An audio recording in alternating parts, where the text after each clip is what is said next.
আমি সুপ্রিম কোর্টকে বলছি করে দেখান তো কত ক্ষমতা আছে। আমি সুপ্রিম কোর্টের কাছে একটা প্রশ্ন তুলে দিলাম, একটা করে দেখান তো একজনের থেকে নিয়ে সম্ভব কিনা। আগুন জ্বলে যাবে রাজ্যে। আর শিক্ষকদের যোগ্যদের ফাঁসি হবে কবে?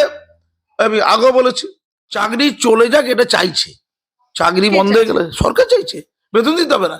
এই যে 32,000 চাকরি চলে যাবে, বেতন দিতে হবে না। আরে বাবা, মিনি পাকিস্তানে ভরে আছে, এই গুলশানগঞ্জে ভরে আছে, সবাই ওই আমাদের হাওড়া ব্রিজের ছবি তুলছে আর এয়ারপোর্টের ছবি, কোনো ব্যাপার? এয়ারপোর্টের ছবি আর হাওড়া ব্রিজের ছবি দেওয়ার জন্য কি জ্যোতিকে লাগবে? যে কোনো তো দিয়ে দেবে পাকিস্তান, তো ভরে আছে কলকাতা সব। গ্রুপ ডি হচ্ছে 20,000 আর গ্রুপ সি হচ্ছে 25,000। দয়ার দান 2026 পর্যন্ত চলবে।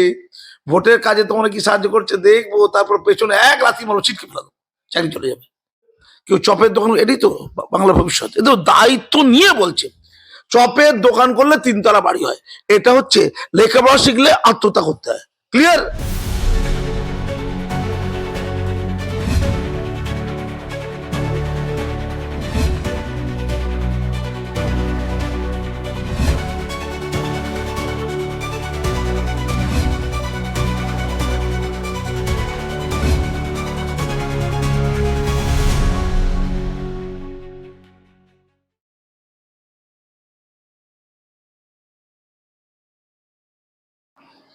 গন্ধ বেরোচ্ছে না তো, আমি তো এখানে বসে আছি বাড়িতে, জানলার ফাঁক দিয়ে দুর্নীতির গন্ধ বেরোচ্ছে, গন্ধ মম করছে। ফুলের গন্ধে সুগন্ধে আমাদের সেই সমাজ মম করে না। বাংলায় যেদিকে তাকাচ্ছি না, দৃশ্য তো আছে, কিন্তু বাংলায় বেশি। এদেশের এই পোড়া দেশের, এই পোড়া সমাজের, এই পোড়া রাজ্যের সবচেয়ে পচন, সবচেয়ে বড় অসুখ ক্ষয়রোগ। আমি খুব দুশ্চিন্তা আছি। অনেকগুলো ইস্যু চলে যাচ্ছে রাজ্যে। সবচেয়ে বড় ইস্যু ইউসুফ পাঠানকে বাদ দিয়ে ওই অভিষেকে কি করে ওই দলে পাঠানো যায়। বিভিন্ন আন্তর্জাতিকভাবে যুদ্ধের কথা, সিঁদুরের অপারেশন সিঁদুরের যে সাফল্য, সন্ত্রাস বিরোধিতার কথা বলতে পাঠানো, বিরাট দুশ্চিন্তা নিয়ে। আমি শুধু একটা জিনিস ভাবছি যে এদের থেকে যখন টাকা চাওয়া হবে, এদের টাকাটা কোত্থেকে দেবে? প্রথমত এরা তো কেউ 10 লাখ, কেউ 15 লাখ করে দিয়েছিল, দেওয়ার পর বেতন পেয়েছিল। 8-10 বছরের বেতনের পরিমাণ অনেক টাকা, 30-40 লাখ টাকা 8-10 বছরের বেতন বলছে। তাহলে প্রথমে দিয়েছে 15 লাখ, আবার ওদের সারা জীবনের বেতন সুদ সহ ফেরত দিতে হবে, 12 না কত % সুদ, সেটা প্রায় 40-50 লাখ। আচ্ছা, 50 লাখ টাকা ফেরত দেবে এরা? এরা কি কৃষ্ণেন্দু হবে না? 20 টাকা, মানে 20 টাকাটা কৃষ্ণেন্দু সহ্য করতে পারেনি, এরা 50 লাখ সহ্য করতে পারবে? এটা কি সম্ভব? আমি সুপ্রিম কোর্টকে বলছি করে দেখান তো কত ক্ষমতা আছে। আমি সুপ্রিম কোর্টের কাছে একটা প্রশ্ন তুলে দিলাম, একটা করে দেখান তো একজনের থেকে নিয়ে সম্ভব কিনা। আগুন জ্বলে যাবে রাজ্যে। তাহলে বলছেন যারা যোগ্য ঘোষিত অযোগ্যরাও বেতন ফেরত দেবেন না? কেউ দেবে না। তো এত বিস্ফোরক কথা বলছেন। একদম বলছি, চ্যালেঞ্জ করলাম। আমি চ্যালেঞ্জ করে বলেছিলাম যে খামোখা রিভিউ পিটিশন করতে চাচ্ছে, কিচ্ছু কাজ হবে না, শূন্য হবে, রেজাল্ট শূন্য হবে, এটা ফালতু, এটা আইওয়াস। ঠিক তাই হচ্ছে, রিভিউ পিটিশনে কিচ্ছু হবে না, কারণ চাল আর কাঁকর সঠিকভাবে পৃথকীকরণ কাজটা করেনি। স্যার, আপনি যখন রিভিউ পিটিশনের বলছেন যে কিচ্ছু ফলপ্রসূ হবে না, সেই প্রসঙ্গে আমি বলবো 26 তারিখ থেকে 13 জুলাই অব্দি সুপ্রিম কোর্টে সামার ভ্যাকেশন। এর মধ্যে কি রিভিউ পিটিশন ভ্যাকেশন বেঞ্চে শুনানির কোনো সম্ভাবনা থাকে? আমি কিছু বলছি, কিছু হবে না, ফালতু। এটা যে টাইম কিলিং, এটা যে আশায় মরে চাষা, কিচ্ছু হবে না। কিন্তু অনেক আগে বলেছি ফালতু বকবক কিছু। ও আচ্ছা আচ্ছা, আমাদের কিছু ট্যাক্সের টাকা খরচা হবে, আমাদের কিছু ট্যাক্সের টাকা আছে না, অ্যাডভোকেট ডাকাবে। ওই অভিষেক মনু সিংভি না কি নাম, সে একটু খাবে, তার সংসার, সে বাজার হাট করবে আমাদের টাকায়। কপিল সিব্বাল বাজার হাট করতে যাবে, ওর বউ মার্কেটিং করতে যাবে আমাদের টাকা, মানে আমার ট্যাক্সের টাকায়। এইটা মানে আমি যে ট্যাক্সের টাকা দিয়েছিলাম তার একটা অংশ নিয়ে টাকা। আপনি যদি সত্যি এই কথা বলেন, আপনার কথা যদি ধরে এগিয়ে, তাহলে তো 31শে মে এর মধ্যে সমস্ত অ্যাডভার্টাইজমেন্ট করতে হবে, যেটা রাজ্যকে 17 এপ্রিলের অর্ডারে স্পষ্ট করে বলা আছে। শুধু তাই নয়, বলা আছে যে সেটা যদি না করা হয়, সেই সংক্রান্ত এফিডেভিট যদি জমা না করা হয়, তাহলে সেই নির্দেশনামাটি ভ্যাকেট হয়ে যাবে বা কস্ট ইম্পোজ করা হবে, বা দুটোই হতে পারে। তাহলে শিক্ষকদের আর কোনো চাকরি থাকবে না, যাদের জব 31শে ডিসেম্বর অব্দি কন্টিনিউশনের কথা বলা হচ্ছে, তারা তো একদম পথে বসে যাবে। ও কি পথে বসলো? আরে পথে তো আমি ছিলাম। আমি তো 2022 সালে টেট পরীক্ষা যারা দিয়েছে তাদের কোনো মামলা নেই। ভালো করে শোনো তোমরা, যে কেসগুলোতে মামলা আছে এই মামলা মানলাম, মামলা আছে তাই ঝামেলা। 2022 সালে টেট পরীক্ষা হয়েছে। গৌতম বাবু বলেছিলেন, প্রাইমারি শিক্ষা সংসদের যিনি প্রধান গৌতম বাবু, যে প্রতি বছরে দুবার করে নিয়োগ হবে। কবার করে নিয়োগ হবে? দুবার করে। 2022-এ ডিসেম্বরে পরীক্ষা হয়েছিল টেট পরীক্ষা। 2023-এর ফেব্রুয়ারি মাসে রেজাল্ট আউট হওয়ার কথা। তো এই রেজাল্ট আউট হয়েছিল, রেজাল্ট আউট হয়েছিল, তারপরে নিয়োগ হওয়ার কথা, যেভাবে নিয়োগ করার পদ্ধতি, ইন্টারভিউ ডাকবা, কাউন্সিলিং ইত্যাদি ইত্যাদি। আজকে 2025, যেটা নর্মাল নিয়োগ সেটা হয়নি। তারপর আবার পরীক্ষা নিয়েছে 2023-এ, আবার 2023-এর ডিসেম্বর মাস নাগাদ পরীক্ষা দিয়েছে। মানে একটা নিয়োগ পরীক্ষা হলো, নিয়োগ কমপ্লিট হলো, আরেকটা পরীক্ষা। এসব পরীক্ষা নিয়ে কি হবে? সুপ্রিম কোর্টের আগে এইগুলো কমপ্লিট করতে বলা উচিত। পরীক্ষা কি নেওয়া হচ্ছে তাহলে বলছেন রাজ্যের ছেলে খেলা হচ্ছে, কোষাগার সম্পূর্ণ করা? হ্যাঁ ফালতু আর কিছু কিচ্ছু না, এগুলো সব পরীক্ষা ব্যাপারটি ফালতু। যে পরীক্ষাগুলো হয়ে গেছে, যে পরীক্ষা নিযুক্তিটা এখন অসম্পূর্ণ আছে, ওটা নিযুক্ত করবে, নতুন পরীক্ষা দরকার নেই কিছু। আমি এ প্রসঙ্গে বলবো, আপনি যে কথা বললেন যে অবৈধ চাকরি প্রাপকদের থেকে বা যারা অবৈধভাবে চাকরি পেয়েছিলেন তাদের থেকে যে টাকা আদায় সেটা সম্ভব হবে না, আমি এ প্রসঙ্গে বলবো একদম সরকারের তরফেও কিন্তু এখনো পর্যন্ত সেই টাকা আদায়ের প্রক্রিয়া শুরু করা হয়নি। একদম কন্টেম্প নোটিশ দেওয়ার পরেও কিন্তু তারপরেও টাকা আদায়ের কোনো রকম পদক্ষেপ দেখা যাচ্ছে না। এরপর আপনাদের তরফে কি পদক্ষেপ নেওয়া হবে? আপনারা কি পদক্ষেপ গ্রহণ করবেন? আমি কি পদক্ষেপ নেবো? আপনারা শিক্ষিত সুশীল সমাজ, সেজন্য না কাঁদবো? শিক্ষিত সমাজ বলে আছে নাকি সমাজে? সুশীল বলে কিছু আছে নাকি? সুশীল মানে অশ্লীল। ওই আমাদের মতো অশ্লীল সমাজ, ওই যারা এখন বসে বসে ওই জ্যোতিকে দেখছে, ওই জন্য পাকচর জ্যোতি, সে জ্যোতি কি করেছে ক্ষতি ওটা দেখছে না। জ্যোতির শরীর মানে মুখে নিচে থেকে যে অংশগুলো আছে সারাক্ষণ টিভি চালাতে করে সুশীল সমাজ দেখছে বসে বসে আর কি। কিন্তু কাজ নেই কিছু, ওই ওই নারী শরীর দেখবে, সুন্দরী নারী দেখবে। আমি তো কন্ডেম করছি, আমি ধিক্কার জানাচ্ছি এই পদ্ধতিটাকে। মিডিয়া দেখাই করে সব। আরো 10 জন চর খুঁজে পাওয়া গেছে, ওটা ফ্যাক্টর, সে পুরুষ, তা দেখানো যাবে না, নারীকে দেখাতে হবে এবং তার শরীরের ফাঁকা অংশগুলোকে বেশি করে দেখাতে হবে। সমুদ্রে কোথায় স্নান করছে, কোথায় বিরিয়ানি খেয়েছে, তারপর ওয়াশরুমে কি করেছে ওটা দেখাতে হবে। ওটা হচ্ছে আমাদের সম্পদ, ওটা বাংলার একমাত্র সমস্যা। যে ওই জ্যোতি ওয়াশরুমে কি করছিল, এটা হচ্ছে প্রশ্ন। এগুলো আমাকে বলবে না, মাথা গরম হয়ে যাবে। সুপ্রিম কোর্ট এসএসসি মামলায় একদম নয়া মোড়। র্যাঙ্ক জাম্প করা চাকরিহারারা এসএসসির নতুন নিয়োগ পরীক্ষায় বসার সুযোগ পাবেন না, তা একদম স্পষ্ট জানিয়ে দিল সুপ্রিম কোর্ট। বিচারপতি সঞ্জয় কুমারের বেঞ্চের নির্দেশে ফের ধাক্কা।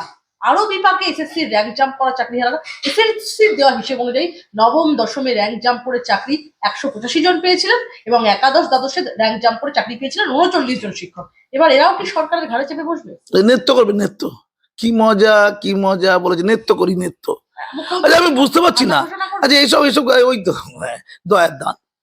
আচ্ছা তুমি আমাকে এত বকবক করাচ্ছ, আচ্ছা বলো তো, এই যারা অযোগ্য যোগ্যদের তালিকায় 26,000-এর মধ্যে তো নন টিচিং ছিল, সেই নন টিচিংদের মধ্যে ইতিমধ্যে তো ফাঁসি হয়ে গেছে। মানে তাদের যোগ্যরও চাকরি গেছে, অযোগ্যরও চাকরি গেছে। মুখ্যমন্ত্রী তাদেরকে বলছেন না না গোটাটার মতো ধর্ম সেই শোনো না, কে যোগ্য অযোগ্য ভাগ হয়েছে আগে উত্তর দাও। গ্রুপ ডি হচ্ছে 20,000 আর গ্রুপ সি হচ্ছে 25,000। দয়ার দান 2026 পর্যন্ত চলবে। ভোটের কাজে তোমরা কি সাহায্য করছে দেখবো, তারপর পেছনে এক লাথি মারো, ছিটকে ফেলা দেবো, চাকরি চলে যাবে। বুঝতে পারছি, জোকার ভিত্তি সবার। সুপ্রিম কোর্ট ঠিক করলো এটা। যোগ্য অযোগ্য নির্বাচন করা হলো, কিছু হলো, সেখানে অযোগ্যদেরকে টাকা ফেরত দিতে হবে তো।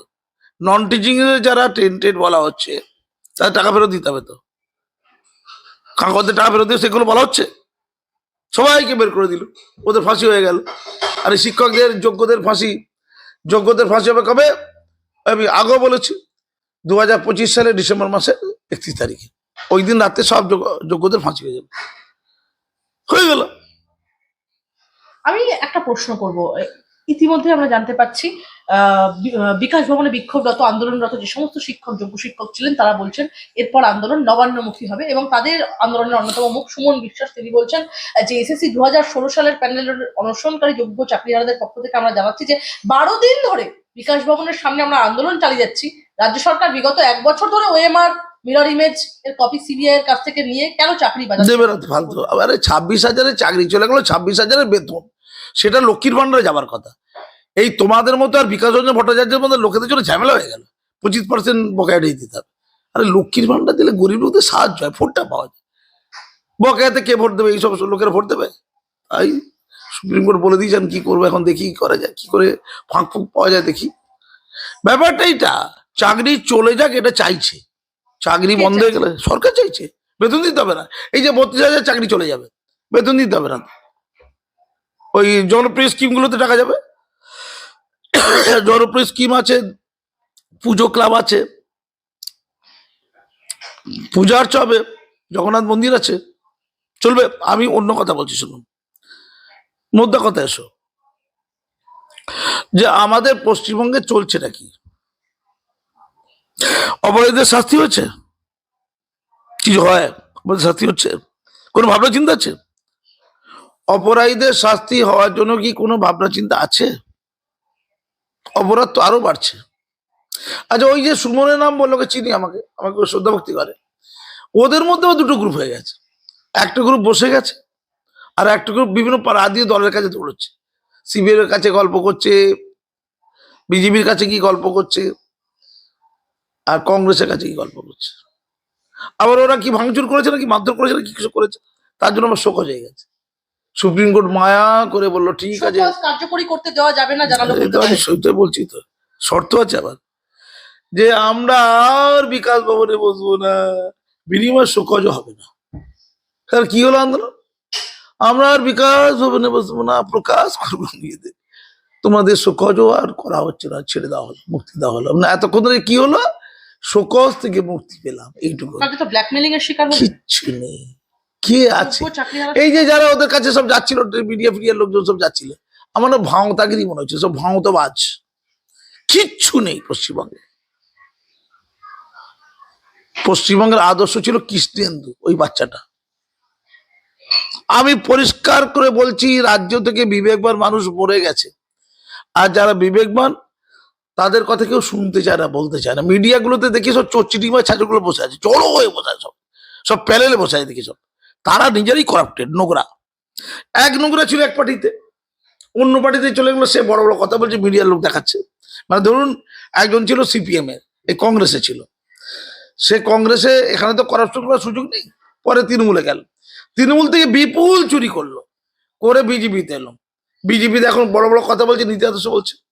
আবার বিজেপি থেকে তৃণমূল চলে গেল, চুরি চামড়ি করে, সে আবার আদর্শের কথা বলছে, কোথায়? টিভি চ্যানেলে বসে, সে রোজ মুখ প্রত্যেকদিন চপাক চপাক চপাক চপাক করে টিভি চ্যানেল। আমাদের কথা শুনবে না, ওদের কথা শুনে লোক হ্যাঁ করে শুনবে, সব চোর। স্কুল সার্ভিস কমিশনের নিয়োগ দুর্নীতি মামলা থেকে বকেয়া মহার্ঘ ভাতা মামলা, একের পর এক ঘটনা। রীতিমতো বিধানসভা নির্বাচনের কয়েক মাস আগে প্রবল চাপের মধ্যে ইতিমধ্যে রয়েছে তৃণমূল কংগ্রেস সরকার। তারপরেও তৃণমূলের দাবি যে 2011 সাল, 2016 সাল এবং 2016 সালে প্রাপ্ত আসনের সংখ্যাও ছাড়িয়ে যাবে আসন্ন নির্বাচনে ঘাসফুল শিবির। আপনার কি মনে হয় সত্যি এরকমই হতে পারে? কিছু না, নিয়োগ ফিয়োগ নিয়ে চুরি চামারি রাজ্যের কোনো ইস্যু না গো। আচ্ছা বলো তো, সারদায় তো বেশি লোক মারা গিয়েছিল, প্রচুর লোক আত্মহত্যা করেছে সারদায়, কোনো ইস্যু হয়েছে? নারদায় তো টাকা নিয়ে গেঞ্জিদের কাছে দেখা যাচ্ছে, সে বলছে বলছে আমি গেঞ্জির মধ্যে টাকা ঢুকিয়েছি, আমি সুভাষচন্দ্র বসুর সিটে বসবো, বুঝে পড়েছে? নেতাজি সুভাষচন্দ্র বসুর সিটে পড়েছে, আমি বুঝতে পেরেছি আমার অযোগ্যতা কি, আমি গেঞ্জির মধ্যে টাকা ঢোকাইনি। এটা যোগ্যতা রে ভাই, চুরি করাটা রাজ্যের যোগ্যতা, তুমি এটা বুঝতে পারছো না? তুমি তোকে টিকিট দেবে? আচ্ছা বলো তো, আমার গুরুত্ব বেশি না শাহজাহানের গুরুত্ব বেশি রাজ্যকে? বলো। কাজী মাসুম আক্তার পদ্মশ্রী পেয়েছি, শিক্ষারত্ন পেয়েছি, অনেক কিছু টুকটাক করি টরি, সব লোকজন ভালো টালো বলে শুনি। তোমাদের কমেন্টে কেউ কেউ রামমোহন বিদ্যাসাগরের সাথে আমার কম্পেয়ার করছে, কেউ কেউ এপিজে আব্দুল কালামের সাথে কম্পেয়ার করছে, কেউ কেউ কাজী নজরুল ইসলামের সাথে কম্পেয়ার করছে, করছে তো, অন্তত আমি তাদের ঘুষ দিইনি। কিন্তু আমি দায়িত্ব নিয়ে বলছি, রাজনৈতিক দলের কাছে আমার চেয়ে শাহজাহানের গুরুত্ব অনেক বেশি, আমার চেয়ে শওকতের গুরুত্ব অনেক বেশি। কোন আগে কে বলছেন? আমি সব অ্যাঙ্গেলে বলছি, ভোটের অ্যাঙ্গেলে বলছি, আমার চেয়ে হুমায়ুন কবির গুরুত্ব অনেক বেশি। সে আবার কংগ্রেস আসবে বলছে আর কি, ভরতপুরে কেটে একদম ভাগীরথীতে ভালো কাজ করেছে, বিরাট কাজ। চোর হতে হবে, চিটিংবাজ হতে হবে, সাম্প্রদায়িক হতে হবে, দাঙ্গাবাজ হতে হবে, এটা যোগ্যতা না। যে রাজ্যের যোগ্যতা এইটা, খুব ঠান্ডা মতো বোঝো তুমি, যে রাজ্যের যোগ্যতা এইটা, তাকে টিভি সারাক্ষণ তো দেখাবে, ওই জ্যোতিকে দেখাবে, জ্যোতির বিভিন্ন অঙ্গ প্রত্যঙ্গ দেখাবে, শরীরের অঙ্গ প্রত্যঙ্গ বিভঙ্গ গুলো দেখাবে, মানে খবর দেখানো দরকার, বিভঙ্গ দেখাও, আর হুমায়ুন কবিরকে দেখাও, সিদ্ধি কুল্লাকে দেখো, গরুর কল্লাকে দেখো, সিদ্ধিকে দেখো, এটা হচ্ছে বাংলা। বেরো করো, সব ঠিক আছে, চলবে, বিবেক রাখবে। কৃষ্ণেন্দু চলবে না, কৃষ্ণেন্দু 20 টাকার জন্য সুইসাইড করছে, চলবে না। ন্যাকামি ভণ্ডামি এই জাতির এই দুর্দশা হবে। কোনটা আগে কোনটা পরে? চর বাংলাদেশি পাকিস্তানি চর, আরে বাবা মিনি পাকিস্তানে ভরে আছে, এই গুলশানগঞ্জে ভরে আছে, সবাই ওই ওই আমাদের হাওড়া ব্রিজের ছবি তুলছে আর এয়ারপোর্টের ছবি, কোনো ব্যাপার? এয়ারপোর্টের ছবি আর হাওড়া ব্রিজের ছবি দেওয়ার জন্য কি জ্যোতিকে লাগবে? যে কোনো তো দিয়ে দেবে পাকিস্তান, ও তো ভরে আছে কলকাতা সব। না ওই জন্য না, অন্য দর্শন ধরা পড়েছে, হরিয়ানার মেয়ে, হরিয়ানা পুলিশ অ্যারেস্ট করেছে ওকে, সেই শুধু তার শরীর, আর কিছু নেই। আচ্ছা আচ্ছা, ও স্নান করছে, এটা কি দেখানো দরকার আছে বলতো? ও ব্লগার, একটু স্নান করবে, ঘুরবে, ওর পেট একটু কাটা থাকবে, একটু বিরিয়ানি খাবে, 4টে মোল্লাদের ওখানে কি বিরিয়ানি খাবে, অসুবিধা গেছে তাতে? মোল্লা ছেলেকে পছন্দ হয়ে বিয়ে করবে, অসুবিধা গেছে তাতে? ওইটা হচ্ছে পশ্চিমবঙ্গ, সারাদিন ধরে টিভি দেখাচ্ছিল গতকালকে থেকে। স্যার, আমি একটা প্রশ্ন না আমি খুব গুরুত্বপূর্ণ কথা বলবো, সারাদিন পশ্চিমবঙ্গে আর কোনো সমস্যা নেই, ওই জ্যোতির শরীরটা হচ্ছে সমস্যা, এত দেখতে ভালো কেন? আমি খুব গুরুত্বপূর্ণ কথা বললাম, কিন্তু এটা স্যার আমার সারাক্ষণ টিভি চ্যানেলে দেখি টকশো করছে, এক একটা ভণ্ড চিটিং ভাই, আমি তাদের চিনতে পারি সব। তারা তাদের নিজস্ব দায় দায়িত্ব পালন করে না, কিচ্ছু করে না। ভণ্ডেতে গোটা ভরে গেছে, যারা টিভিতে বকছে, রাস্তায় বকছে, অধিকাংশ ভণ্ড। কেউ আমাকে দেখছে, আমাকে হিরো হতে হবে না, এমন করে না, হিরো।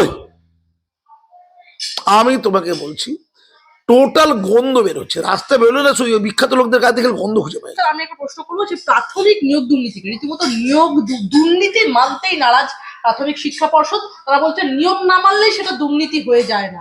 স্যার, মানে নিয়ম না মানা দরকার, মানে একটা শিক্ষক নিয়ম মানবে না, স্কুলে যাবে না, স্কুলে যাবে বেলা বেলা বেলা 2টোর সময়, ফিরে আসবে 3টের সময়, ঠিক আছে, চলবে তো? মানে নিয়ম না মানাটা তাহলে রাজ্যে চলবে। আচ্ছা দুর্নীতি না, নিয়ম না, নিয়ম মানবো না আমি। আমার ঠিক তাই হয়েছিল, আমি মেটিয়ে পড়ে যে স্কুলে হেডমাস্টার ছিলাম না, সেখানে শিক্ষকরা 12টা আসতো, 2টো পালাতো। কি বললাম? শিক্ষকরা 12টা আসতো আর 2টোয় পালাতো, আমি ওটা আটকে দিয়েছিলাম। পরবর্তীকালে সে আজও বলছে, আজও ওখানকার শিক্ষকরা কিছু বলছে যে আমরা মোল্লাদের দিয়ে, মৌলবীদের দিয়ে ওই হেডমাস্টারকে মার খাইয়েছি, কারণ আমাদেরকে নিয়ম কানুনের মধ্যে রেখেছিল। আমি এটা লিখিত করেছি দপ্তরগুলোকে, ওই শিক্ষকদের কারো জেল হয়নি। ক্লিয়ার? তাহলে 32,000 শিক্ষকের ভবিষ্যৎ কি? তাদের পরিবারের ভাগ্য রয়েছে কি হতে পারে তাদের সাথে? ওরা বড্ড জোর, ওই কৃষ্ণেন্দু হবে কি সুইসাইড করতে পারবে না? আর কি করবে? ও তো বেঁচে থাকা নয়, ও তো মরে মরে বেঁচে থাকে। ওটা তো মরে মরে বেঁচে থাকা, ওদের হয়ে কেউ লড়বে না তো? ওদের ভোট আছে? 25,753 জনের মতো 32,000 শিক্ষক চাকরি হারাবে। সব হারাবে, কিছু নেই, শিক্ষাটা মরে গেছে, অন্তর্জলি যাত্রা হয়ে গেছে। আমি তো বারবার বলছি, কেন লোক লেখাপড়া করছে বুঝতে পারছি না। সমস্ত বিশ্ববিদ্যালয় পশ্চিমবঙ্গ থেকে তুলে দাও, সমস্ত কলেজ পশ্চিমবঙ্গ থেকে তুলে দাও, সমস্ত হাই স্কুল পশ্চিমবঙ্গ থেকে তুলে দাও, কয়েকটা প্রাইমারি বিদ্যালয় শুরু থাকবে। কারণ দিদি বলে দিয়েছে যে চপের দোকান করলে 3তলার বাড়ি করে যায়। তো চপের দোকানদারে যে 3তলা বাড়ি করবে, তাকে তো কোটি কোটি টাকা ইনকাম হয়েছে, তবে তো 3তলা বাড়ি। তো অত টাকা যে ইনকাম করবে হিসাব করতে হবে তো, তাই 4 পর্যন্ত পড়তে হবে ওই টাকাটা হিসাব করার জন্য। ওই জন্য 4 পর্যন্ত পড়ার জন্য কিছু প্রাইমারি বিদ্যালয় খোলা থাকবে, বাকি টোটাল শিক্ষা প্রতিষ্ঠান তুলে দাও। সব বেকার হয়ে পার্টি, মানে ওই কেউ ওই বালিশ করবে, কেউ চায়ের দোকান করবে, কেউ বোমা শিল্প করবে, কেউ চপের দোকান, এটাই তো বাংলার ভবিষ্যৎ। এ তো দায়িত্ব নিয়ে বলছে, চপের দোকান করলে 3তলা বাড়ি হয়, এটা হচ্ছে লেখাপড়া শিখলে আত্মহত্যা করতে হয়। ক্লিয়ার? লেখাপড়া করতে কে বলেছে লেখাপড়া স্যার, শিখতে? আমার শেষ কয়েকটা প্রশ্ন আপনার কাছে। 2024 সালে একদম joint entrance test for medical and engineering, যে সায়েন্সের পোস্ট গ্রাজুয়েট কোর্সের যে পরীক্ষা, তাছাড়া বিভিন্ন বিশ্ববিদ্যালয়ে ভর্তি হতে পারছে না পড়ুয়ারা ওবিসি সংক্রান্ত শংসাপত্রের জটিলতায়, যেখানে দাঁড়িয়ে বিচারপতি কৌশিক চন্দ্র তিনি বলেছেন, কলকাতা হাইকোর্টের বিচারপতি, যে 2010 সালের আগে যে সমস্ত অনগ্রসর জাতিকে শংসাপত্র দেওয়া হয়েছিল বাম আমলে, তার যত যে মানে 66টা কমিউনিটি অনগ্রসর শ্রেণীর মধ্যে আওতায় পড়তেন এবং 7% রিজার্ভেশন ছিল, সেই রিজার্ভেশন অক্ষুণ্ণ থাকুক। বাকি 2010 সালের পর থেকে যাদেরকে নতুন করে শংসাপত্র দেওয়া হয়েছে ওবিসির, সেই ওবিসি সার্টিফিকেট কোনোভাবেই কার্যকর হবে না। কিন্তু এইভাবে কলকাতা হাইকোর্টের রায়ের পরেও দীর্ঘদিন এই যে জটিলতার মধ্যে পড়ুয়ারা ভর্তি হতে পারছেন না, কি বলবেন? কিচ্ছু না, আমি এই সরকার ক্ষমতা আসার পর গোটা মুসলমানদের সবাইকে ওবিসির মধ্যে ঢুকে দিয়েছি, আমাদের মধ্যে 2-1 বাদ গেছে। আমি তখনই বলেছিলাম যে ওবিসি শংসাপত্র দেবার আগে জাতিগত শ্রেণীগত মূল্যায়ন তার যে স্কুটিনি একেবারে আইনানুগ পদ্ধতিতে হওয়া দরকার ছিল, হয় করেনি। ওবিসি এর সাথে বি মিশিয়ে দিয়েছে, ওবিসি বির সাথে এ মিশিয়ে দিয়েছে, গুলিয়ে দিয়েছে, উল্টে দাও পাল্টে দাও করে সবাইকে গণহারে সস্তায় ভোট পাওয়ার জন্য। মানে সংরক্ষণটা কি আছে, প্রচুর লোককে ঢুকিয়ে দেওয়া হয়েছে সস্তায় ভোট পাওয়ার জন্য। আমি বলেছিলাম মামলা হবে এবং ওবিসিটা বাদ হবে, এটা অনেক আগে, আজ থেকে 6-7 বছর আগে বলেছি। সেটা এখন হচ্ছে, ওবিসি 20 পাওয়া চলে। মুসলমান লোকেরা বোঝে না, দিদিকে ভোট দেবে বিরাট করে মাথায় ডুবিয়ে দিয়ে, দিদিকে প্রচুর ভোট দেবে। দিদি কিন্তু সাহায্য করে দিয়েছে মোল্লাদের, অনেক দিবস সাহায্য করেছে, পাকা পাকা করছে, যা দিল্লি যা, গুলি করবি না, যা ফাঁক, স্যার নাহলে আমার শত্রু কি হবে না। স্যার রোপা 2009 এর আইন অনুযায়ী শিক্ষক, অধ্যাপক এবং পঞ্চায়েত এবং পৌরসভার কর্মচারীরাও ডিএ পাওয়ার অধিকারী ছিলেন, যা রাজ্য সরকার সুপ্রিম কোর্টও স্বীকার করেছে। অনুদানপ্রাপ্ত স্কুলের শিক্ষক, অধ্যাপক এবং বোর্ড এবং কর্পোরেশনের কর্মীরাও কি এই বকেয়া ডিএ পাবে? সবারই পাওয়ার কথা। আর দিদি অঙ্ক করছে কোথায় টাকাটা কম দেওয়া যায় তার চেষ্টা।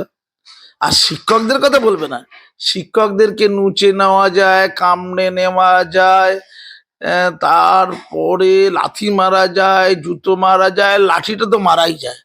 বলা যায় না শিক্ষকদেরকে মনুষ্য পদবাচ্য ভাবা হচ্ছে কিনা, স্যার, নাও যদি দিতে ডিএ পারে। না পান তাহলে কি করবেন? কি ওয়ার্ডিং করো, কিচ্ছু করতে হবে না, কিচ্ছু হবে না। আপনারা শিক্ষক কি ভাই করবেন ডিএ না পেলে? কি, আমার কিছু টাকা পয়সা লাগবে না, দিদির দোয়ার দান আমার লাগবে না। দিদি কেন ঘেউ ঘেউ বলেছে এটা বন্ধ করুক, দিদি বলুক আমি ঘেউ ঘেউ বলেছি, এটা অন্যায় করেছে, আমি ক্ষমা চাইছি। শিক্ষক জাতি ওই ক্ষমা চাওয়াটা দরকার ছিল, ওই টাকাটা দরকার ছিল না। টাকার চেয়ে মর্যাদা ভালো। কোনো জাতি খেতে না পেলেও বেঁচে থাকে, কোনো জাতি খেতে না পেলেও বেঁচে থাকে যদি তাদের মর্যাদা থাকে। শিক্ষক জাতির মর্যাদা হানি করে তাদের টাকা দেওয়ার দরকার নেই। ধন্যবাদ। স্যার সুপ্রিম কোর্ট, আমার শেষের দিকে একদম চলে এসেছে সাক্ষাৎকার, সুপ্রিম কোর্টের এই যে নির্দেশ যে 25% হারে দিয়ে দিতে হবে রাজ্য সরকারকে, এতে তো রাজ্য সরকারের রীতিমতো 10,000 কোটি টাকা প্রয়োজন হতে পারে। রাজ্য সরকার কি পারবে এই 10,000 কোটি টাকার ধাক্কা সামলাতে? জানো না, দিদির অনেক ক্ষমতা আছে, দিদি তো কাজে লাগিয়েছে টাকার গাছ, কালীঘাটে কয়েকটা কাজে লাগিয়েছে শুনলাম না।